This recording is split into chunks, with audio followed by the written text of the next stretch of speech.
Umat Tuhan yang terkasih dalam Yesus Kristus, jumpa lagi pada hari ini. Dan saya mengajak kita menyatakan syukur kita kepada Tuhan dan mendengarkan kebenaran firman-Nya. Mari kita berdoa.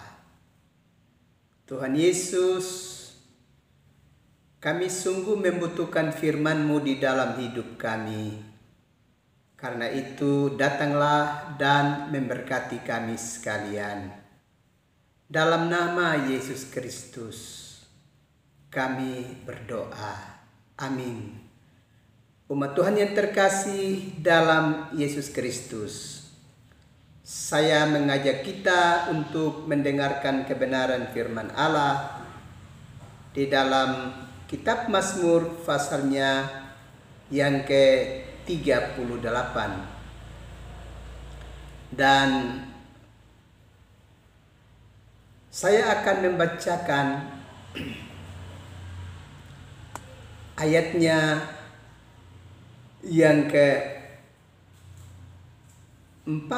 dan ayatnya yang ke-5. Doa pada waktu sakit.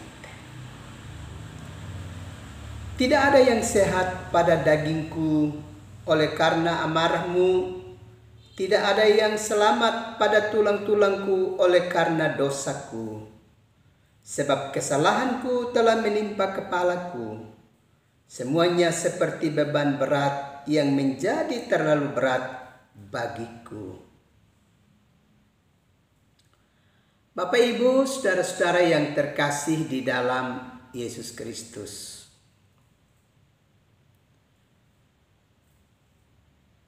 Kita semua menyadari dengan sungguh bahwa selagi kita masih hidup di dalam dunia ini, kita akan diperhadapkan dengan berbagai jenis sakit penyakit di dalam kehidupan kita.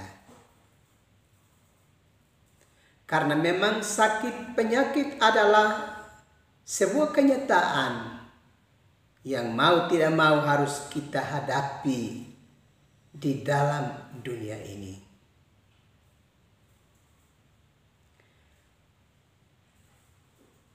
Kalau kita belajar dari kenyataan hidup, maka penyebab dari berbagai sakit penyakit yang kita alami sungguh amat bervariasi. Antara lain, mungkin karena kita begitu letih dan lelah di dalam hidup kita. Mungkin pula karena kita tengah berhadapan dengan berbagai permasalahan hidup yang membuatnya kita merasa sulit untuk menghadapinya, memikul beban itu sendiri. Mungkin pula kita ada dalam satu tekanan kehidupan,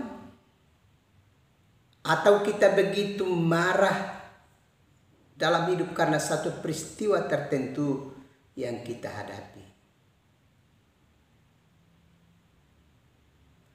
Keadaan dan kenyataan hidup yang demikian bisa saja menjadi satu penyebab kita memasuki satu babak kehidupan di mana kita mengalami sakit secara fisik.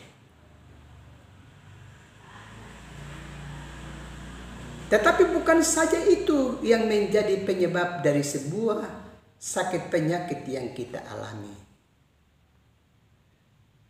Sakit penyakit juga bisa menjadi bagian bagi diri kita. Karena disebabkan oleh virus, oleh bakteri, oleh kuman, atau oleh sesuatu yang tidak bisa dapat kita lihat secara kasat mata kita. Yang memasuki tubuh kita, yang menggerogoti tubuh kita, yang membuatnya kita mengalami penderitaan sakit.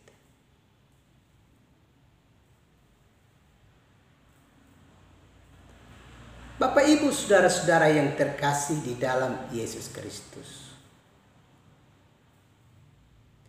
Dengan demikian, maka sebagai manusia, kita tentu tidak bisa dapat membebaskan diri kita dari kenyataan ini. Bisa saja bahwa pada suatu ketika kita mengalami satu jenis penyakit tertentu di dalam kehidupan kita, yang membawa kita ada di dalam satu keluhan yang berat di dalam hari-hari hidup ini.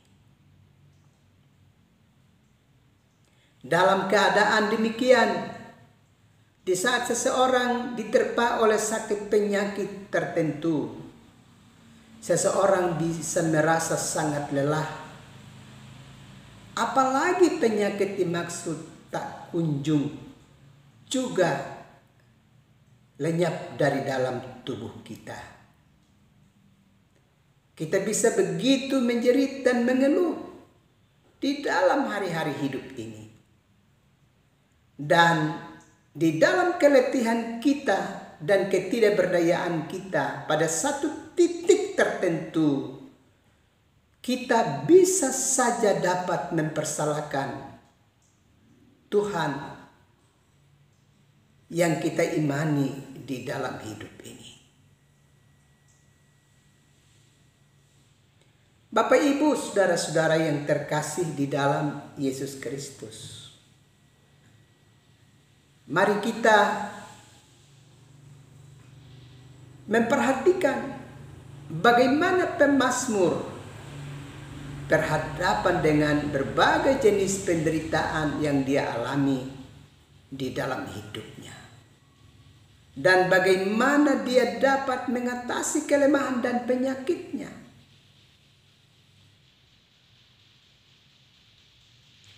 Kalau kita belajar dari kebenaran firman Allah ini, pertama-tama Daud menyadari bahwa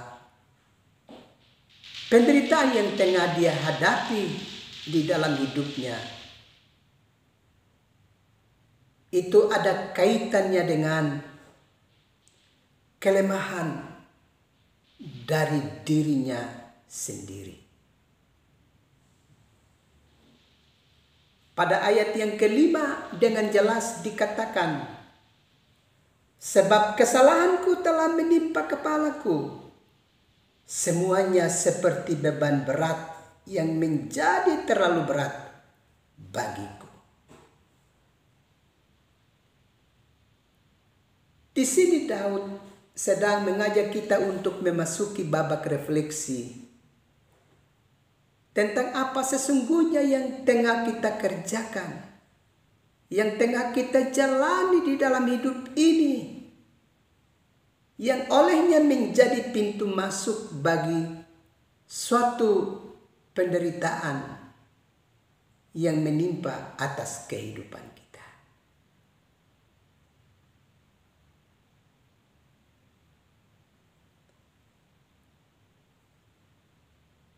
Bapak Ibu saudara-saudara yang terkasih di dalam Yesus Kristus,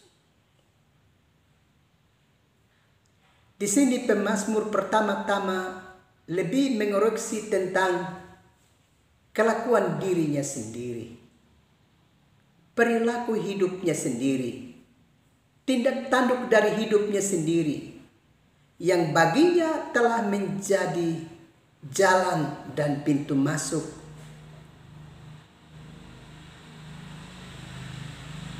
sebuah sakit penyakit mengikat kehidupannya.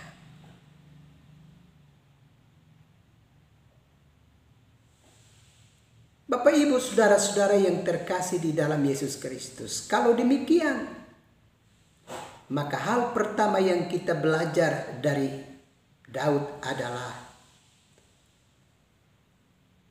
masing-masing kita mesti berusaha untuk mengenal diri kita dan berefleksi kembali tentang apa sesungguhnya yang selama ini telah kita kerjakan telah kita lakukan di dalam hari-hari hidup kita yang menjadi penyebab dari derita yang kita alami.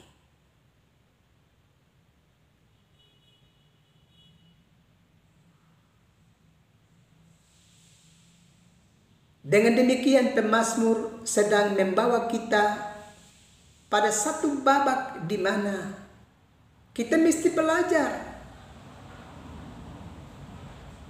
dari segala keadaan yang tengah kita jalani dan lakoni di dalam hari-hari hidup kita. Jangan-jangan karena perilaku hidup kita, pola hidup kita, cara hidup kita yang menjadi penyebab dari satu jenis penderitaan yang memasuki kehidupan kita. Dengan demikian, maka belajar dari pola hidup kita sebelumnya, kita mesti memasuki satu babak kehidupan untuk kita bisa mampu menyadari itu dan tidak mengulangi lagi pola-pola hidup yang menjadi penyebab dan pintu masuk bagi sebuah jenis penyakit tertentu yang mengikat kehidupan kita. Kalau demikian, menata hidup secara baik dan tertib itu menjadi sesuatu yang berarti dalam rangka hari-hari hidup kita selanjutnya. Selanjutnya Daud juga membawa kita pada sebuah proses belajar di mana mesti ada kesadaran di dalam diri kita bahwa di tengah-tengah keterbatasan hidup kita sebagai manusia, di tengah-tengah penderitaan yang kita alami di dalam hidup ini, kita mesti tetap bersandar kepada Tuhan.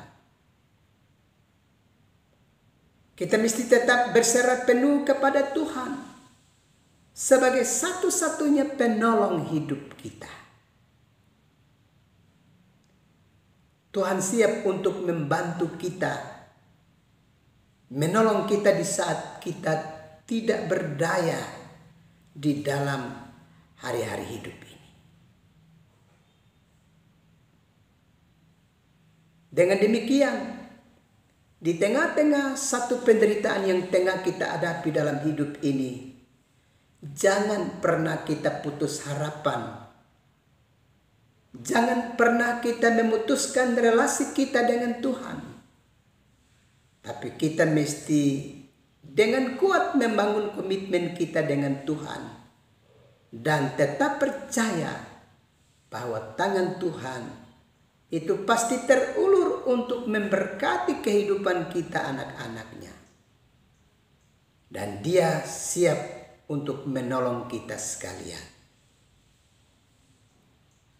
Karena itu, mari kita belajar untuk memiliki pola hidup yang lebih berkenan.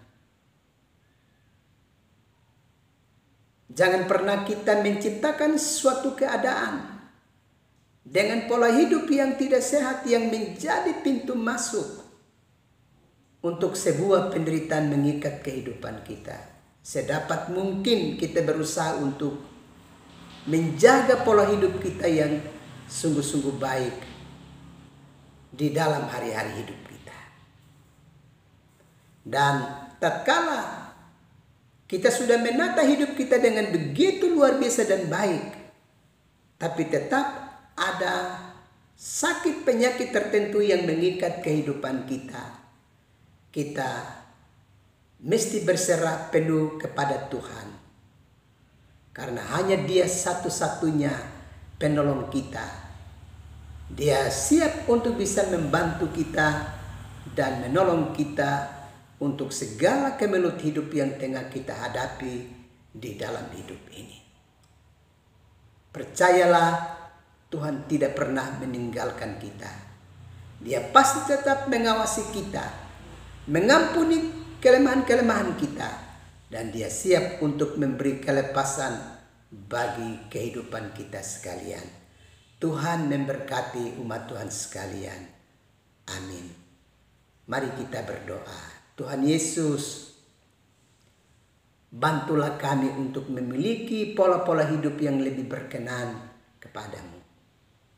Dan di saat kami dilanda oleh berbagai-bagai jenis penyakit yang mengikat kehidupan kami, yang membuat kami tidak berdaya di dalam hidup ini, kami tetap minta kepadamu, ulurkanlah tanganmu dan berkati kami sekalian. Karena itu kepada umatmu yang tengah mengalami berbagai-bagai sakit penyakit dalam hidup mereka, baik mereka yang sedang terbaring di rumah-rumah sakit maupun di dalam rumah tangga mereka, kami mohon belas kasih-Mu dan jamahan tangan kasih-Mu bagi umat-Mu sekalian. Dalam nama Yesus Kristus kami berdoa. Amin. Umat Tuhan yang terkasih dalam Yesus Kristus, selamat malam, selamat beristirahat. Tuhan pasti terus melindungi dan memberkati umat Tuhan sekalian. Shalom.